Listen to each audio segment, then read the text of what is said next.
Hello అండి. ఈరోజు గుమ్మడికాయ వడియాలు ఎలా చేసుకోవాలో చూపిస్తాము, చూసేయండి.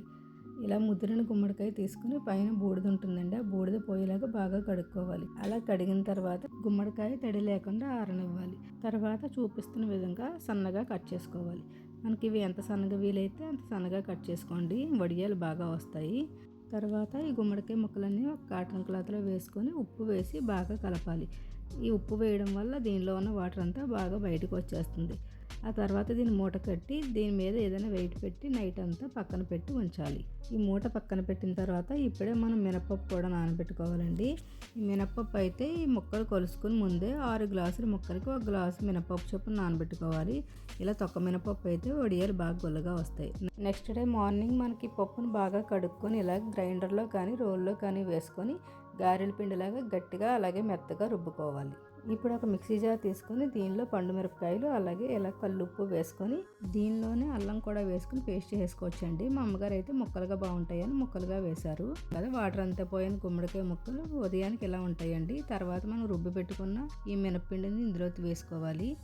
తర్వాత అల్లం నేను చెప్పాను కదండి, అలాగే చిన్నగా ముక్కలు కట్ చేసి వేశారు. ముక్కలుగా వద్దనుకునే వాళ్ళు ముందే పేస్ట్ చేసాం కదా, అందులో వేసేసుకోవచ్చండి. తర్వాత నీట్గా కడిగి పెట్టిన ఒక కట్ట కొత్తిమీర అయితే వేశారండి.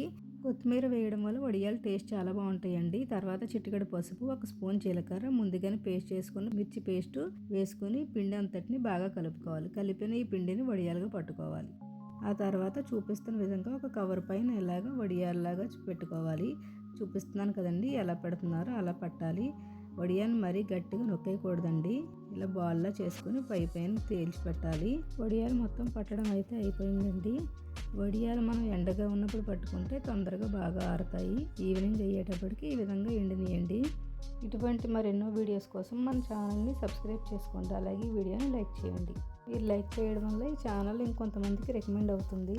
నెక్స్ట్ డే మార్నింగ్ రెండో వైపుకి ఇలా తిప్పాలి. ఇప్పుడు చూపిస్తున్న విధంగా ఇలా నెమ్మదిగా తీసుకోవాలండి, లేదంటే ముక్కలుగా అయిపోతాయి. ఇవన్నీ ఇలా తీసిన తర్వాత బాగా ఎండనివ్వాలి. ఇలా ఈ వడియాన్ని ఒక 3-4 రోజులు బాగా ఎండబెట్టామంటే సంవత్సరం పాటు మనకు నిల్వ ఉంటాయండి.